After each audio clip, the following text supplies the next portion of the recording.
Hello, I'm here today to talk to you about wine terms, what you should know, why you should know them, and how they'll help impress your wine-loving friends.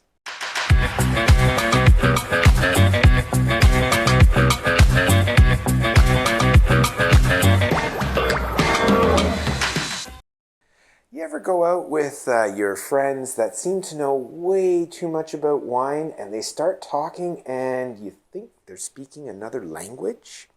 Well, that is where this video comes in very helpful. I'm going to talk to you about the terms that they use in the actual description of the wine, and I'm going to classify them into basically three categories. There's descriptors of wine, which we've talked about in another video on how to taste wines correctly or most appropriately. Then there's wine-specific production terms, and then there's other wine-related terms, which are kind of fall in between tasters as well as actual production terms.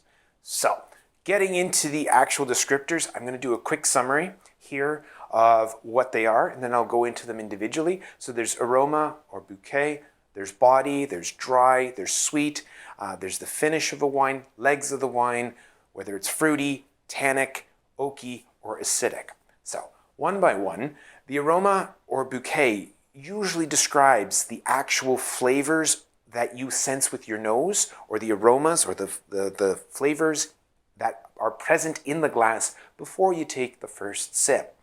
That's very important because that's usually what the image that sticks in your brain afterwards in terms of, oh, this tastes like apples. Ah, okay, I'm going to expect apples when I put it in my mouth, or it smells like apples. So, next one is body. This is a description for how does the wine physically feel in your mouth as you are consuming it. And there's different ways to describe it, just like the human body has many different shapes. It can be heavy, it can be light, it can be very forward on your tongue, it can be all the way in the back. It really depends on the specific wine and how it's made. The terms dry and sweet, these reference how much sugar is left in the wine or how much sugar is available in the wine for you to taste. And that, again, that's pretty self-explanatory. I would have a hard time trying to describe sweet in more detail for you. The final, one of the other ones is finish. This is an important one because this is a very confusing term for a lot of people, because what does it mean, the wine at the finish? It's actually not that complicated when you really think about it from a logical perspective. As you're consuming the wine, once it goes down your throat, what's the impression afterwards? That's the finish of the wine. Does it keep staying there, or is it gone like water? Like, oh, yep, okay, that was water, perfect, moving on. The next one is legs. Legs are in reference to what actually happens when you swirl the wine in the glass and you see the wine, the liquid, go up a little bit higher in the actual glass. And then as the glass settles back down, what forms these droplets are referenced as legs. The more viscous, aka the more sugar and the more alcohol, or the more alcohol the wine has, the more pronounced the legs will be. Which means that it's usually a good indication of, yes, this wine is either sweeter or this wine has more alcohol. Fruity, well, I mean, what can I say about fruity? It either is fruity or it isn't fruity. It's really just a description of something that is present in the wine. You can't identify a specific fruit. It's like, I don't know that it's an apple. It kind of tastes like a pear. It could be a bit of lemon. It's fruity. That's the simple, overarching description of something you can't specifically identify. Tannic. This one is very specific to the wine industry. Usually this is a term that's associated only with red wines, some white wines such as orange wines, and it basically references to how bitter or how much tannin is present in the wine. Tannins are the bitter components of the actual grapes and are extracted through the manufacturing process and the fermentation process of grapes into wine. The next one that we're going to cover is oaky. Oaky tends to be specifically to wines that were aged in oak barrels or that may have passed through oak barrels. And what I mean by that is oftentimes winemakers don't spend a lot of thought or time specifically, in deciding whether a wine needs to be in oak for a long period of time. Oak is a traditional component that is used in winemaking, more so again for reds, because it adds very nice notes, usually of vanilla and texture to the wine to help balance it out. And the final term, tasting term that you may encounter is acidic. So this is the simplest way to describe acidic is grab a tablespoon of vinegar and that's acidic. It stings. It's very biting on your tongue. It's usually high doses, very unpleasant. In low doses, it can be very balancing when it comes to a very sweet wine. The next overarching category that we're going to talk about is wine-specific production terms.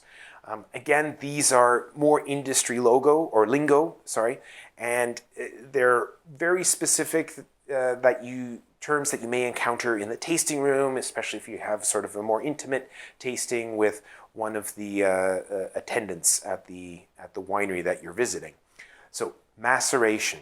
Maceration is a term which basically means that you are submerging something or you're macerating a product. In this case, what this references is the red grapes are being macerated or forced to be in contact with the juice of the said grapes so that they're extracting, the liquid is extracting the components of the skin and the seeds that are present in the actual berries themselves. The next term, which kind of plays into that maceration, is fermentation. Now, most people that have gone through basic education have probably come across a biology lesson where the teacher tries to explain what fermentation is. It's basically sugar molecules with the addition of yeast that convert the sugar into alcohol and carbon dioxide. That's the really simple fermentation, but that's also what makes wine so wonderful, because the fermentation helps extract, that alcohol helps extract a lot of the flavors that are present in the juice. The other term that is very wine-specific or production-specific is the term called saignée. Saignée is a French term which basically means to bleed, and that is in essence what is done for a lot of red wines in various different productions around the world, is they take a portion of the juice out of a big tank in order to increase the berry or the skin to liquid ratio. The higher the ratio, aka more skins to the actual juice, the higher the color extraction is supposed to be. There's a lot of other factors that play into that, such as temperature, but I'm not going to get into that in great detail right now. Another term that is very important that you will come across frequently in the tasting room is, oh yes, this wine underwent something called malo or malolactic. This is a bacteria that naturally occurs in wines that reduces certain acidic compounds to a more flavorful acidic compound. It's really challenging to explain that in a quick short here or in a quick video, but basically it is considered to be a secondary fermentation, this time not with yeast, but with bacteria that help convert these acids into a more enjoyable acid. Another term that is frequently thrown around is, yes, this wine underwent a secondary fermentation, perhaps in the bottle or in the tank.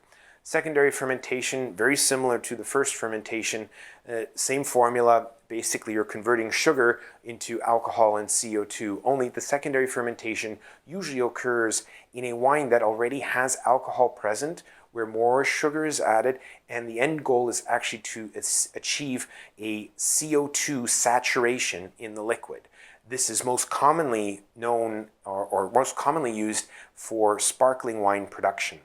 That's how you get bottle ferments that have this lovely string of pearls as they come up from the glass as you pour it. And the final term that is very production geeky is a term called lees. This is known by another term to most people, and that would be the dregs of the barrel or the dregs of the wine. And it literally is. It's what's settled to the very, very bottom of usually a large vessel after fermentation, whether that's a primary alcoholic fermentation or a secondary malolactic fermentation. And it's the waste of those organisms that helped create the wine. So that could be the dead organisms themselves. It could be part of the fining agent that is used to settle those organisms out.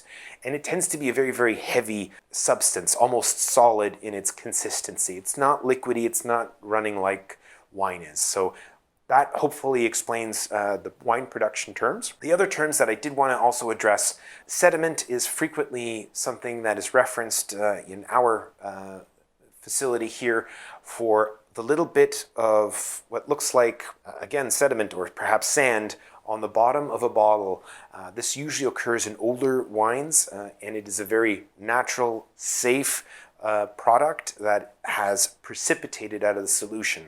And this can occur simply by, there was a massive change in temperature, aka you put the wine in the freezer accidentally, and then you put it in the fridge, and then the next day there was this little bit of sediment in it. It's not harmful, it's perfectly normal. It's just a tartrate that has precipitated or fallen out of the actual wine and may actually make the wine taste a little bit better. Don't consume it. It does indeed have the consistency of sand, and it is very, very hard. The other one is reserve. Now, this is a term that is applied here in Ontario for wines that have certain characteristics, winery specific. In our case, what reserve means is that we've held the wine back for a certain number of years before releasing it for sale to the general public, with the intention of actually improving the flavor of the wine when it finally does get onto your table. The last term that I want to talk to you about is appellation. This is a French term. Appellation is what it is derived from, and it basically dictates or means the naming of a place or a location. This is important in the wine industry because grapevines very much are influenced by the microclimate in which they grow in. So what that means is that the vineyard that you have, say, close to the shore of Lake Ontario will be very different in terms of the quality, the yield, compared to a vineyard that you have close to the Niagara escarpment. And that is just the climate, the microclimates that those specific vineyards have. Even if those vineyards were planted at the same time, the same year, the same variety, and the same farmer was farming those two vineyards with an equal measure, an equal eye to the specific grapes that he's growing. And again, that is very specific to the wine industry. There's very few other products that go to this granular level of detail in terms of it's important to know where this product came from, but it does have a huge influence, and I invite you to come and try out some wines at some point with where different appellations have been listed. And that's it for today, folks. Thank you very much for listening. Drop us a like, give us a couple of comments. We're always happy to answer them, and thank you for watching. See you next time, my vinous friends.